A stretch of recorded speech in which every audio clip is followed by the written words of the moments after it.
Video games do a lot of things. They entertain, they educate, they excite. But perhaps the most important thing I believe they do is bring people together. Whether you're playing together in the game or you share a common interest in a game, or maybe just the lore or whatever it is about a particular game, not just video games, but card games and board games, CCGs, TCGs, all of these things. They are one of the best and most powerful tools of community I've ever experienced in my life. And while this video is a little more serious, I hope that you'll tolerate it because things are happening in my state. 25 minutes south of me, people are in the streets taking out their frustrations on local businesses that have had nothing to do with the current events. Yes, I live in Wisconsin. I live just 25 minutes or so away from the location of all of this.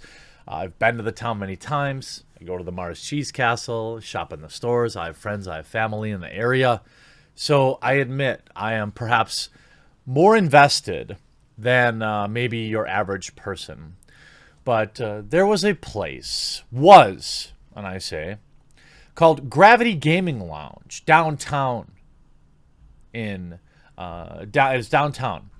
A place that you could go to bring people together, play the video games you loved, make new friends. Victor Still, founder of Gravity Gaming Lounge, notes that this is a great place for college students to socialize and make friends. There's lots of students that don't like going out to bars. Some people are afraid of social experience. Gravity Gaming Lounge seeks to fill that niche.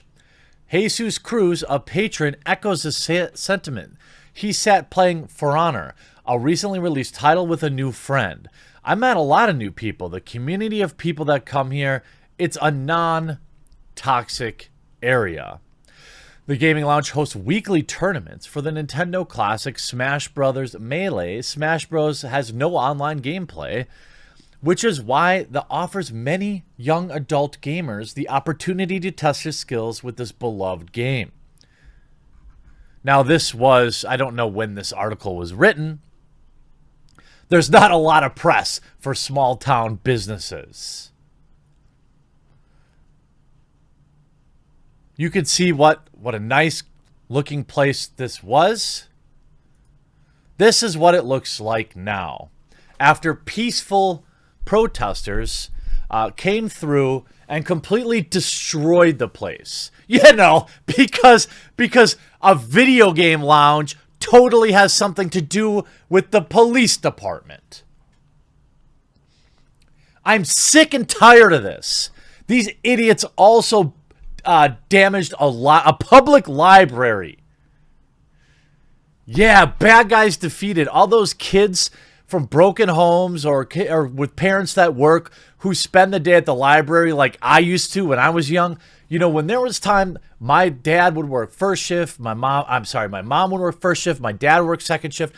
There were a lot of times that there wasn't necessarily a babysitter around. And so I would be at the public library reading choose your own adventure books for many hours. But these peaceful protesters destroyed the library. And now they've destroyed and looted everything of value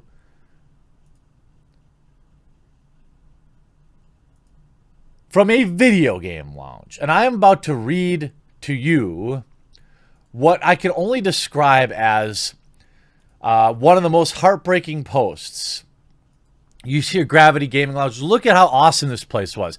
You have CRTVs up top. You've got PC games. They have PC, Xbox, PlayStation. They have everything for everybody. For those that heard, we got looted. Everything in the store was taken, and the place was destroyed. For a business that was struggling to get back to normal and pushing through these hard times, we will not be able to come back from this. But my insurance! Oh, these businesses, they have insurance! Don't worry about it. This is one of the... I swear, if somebody in real life uses that excuse they're highly likely to get 5 across the eyes. I don't know how else to educate people how business insurance works. I carry it myself. You get that insurance companies make money by not paying you out, right? I mean, you get that, right? Try making an insurance claim when a freaking tree falls on your own property. Hail hit my parents' house. They were in a battle with the insurance company for over a year for something that was explicitly covered in their own policies.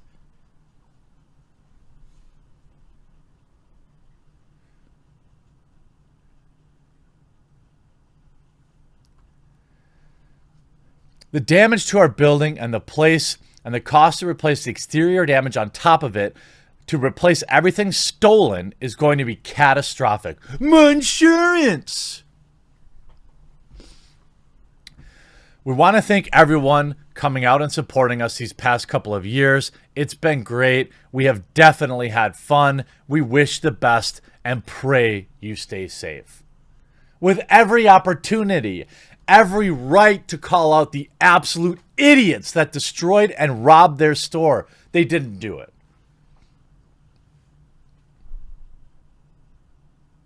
I am absolutely sick and tired of law-abiding citizens having to clean up the mess from these people. But what are we supposed to do? The insurance company isn't going to help them. The city ain't going to help them. So yeah, I started a GoFundMe. We'll get to that in a minute. They then post this morning. We wanted to come out and make an official post. We've spent most of our day looking at the damage and everything stolen and evaluating our business decision, cleaning and getting what was remaining out and boarding up to protect the building from further harm. It brings us to tears to see all the support flooding in from our customers and the community. For those that message us, we will eventually respond. It's just a heart-wrecking day to see something we fought so hard from just taken from us. Yeah, it has everything to do with the local law enforcement, right? These people were just protesting for old what's-his-name, right? I'm so sick of the media romanticizing this shit. We estimate our damage to the building to be close to $20,000, having to replace both doors, several windows, and fix the interior damage caused during this horrific event. We also estimate the loss of operating equipment to be roughly $20,000. Our breakdown comes from 8 Xbox One S's, 8 PS4 Pros, as our consoles were stolen. Our game collection for both consoles were roughly $10,000, and we had 8 damaged monitors beyond repair. 2 PC setups completely stolen, along with several mice and keyboards. We also lost 2 Nintendo Switches and all games associated with consoles, and 2 Game Pro controllers. All of our televisions were either stolen or completely destroyed. We suffered damage to our display cases, camera systems, mini fridge, used to hold beverages, and many small things. You're talking about $100,000 in damage. $100,000 in damage for old what's-his-name. And now you know what? The gamers that are just so evil are going to make this right. I know we will. When you're watching this video, make sure you leave a like on it. Make sure you leave a comment on it. Open a new window. Open a new window. Don't leave YouTube. Open a new window. Go to your Facebook page. Go to your Twitter. Go to your Parler. Go to your Minds. Share this video and share the link to the GoFundMe, which I'm going to put.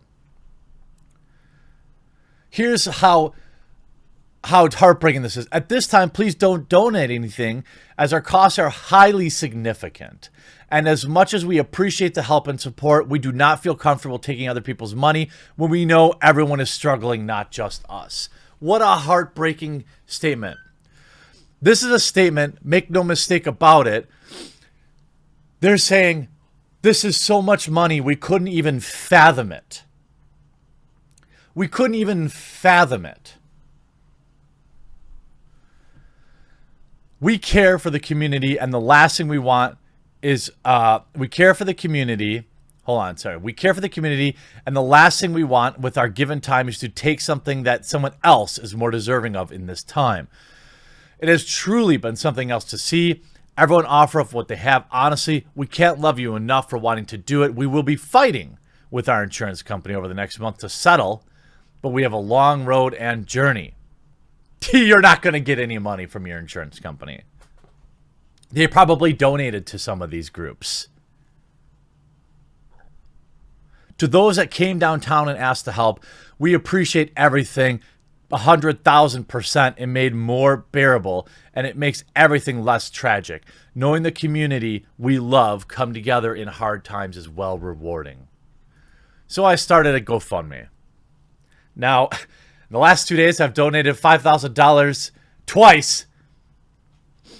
Don't tell my wife, but I will seed this with as much money as I possibly can. If you're not in a position to help, that's okay. You're still in a position to share this video around and get the word out.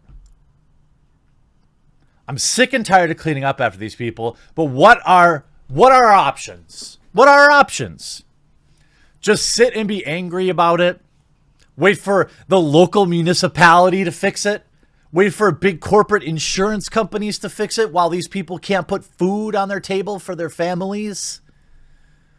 We have to be better. We can't just raise our hands in the air and say, well, what can we do? Yeah, I'm sick and tired of cleaning up after him too. Sick and tired of it. But the alternative is a dark path. It's one where you just accept this as a reality, where you accept people aren't inherently good. The idiots that did this, I hope, go to jail for a very long time. Most of them beyond. If you thought that this was a good idea and that you were doing something for the cause, there's no saving you. You're a moron. You will always be a moron.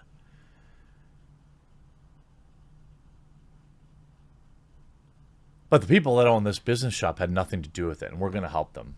Please share this video. Please get involved in the comment section. And please, if you're in a position to, throw something in the pot. I know we just did another one for a guy that house broke down. But I can't just sit by and watch this. I hope you were entertained by this video. I hope it was interesting at least, and we'll talk to you again real soon.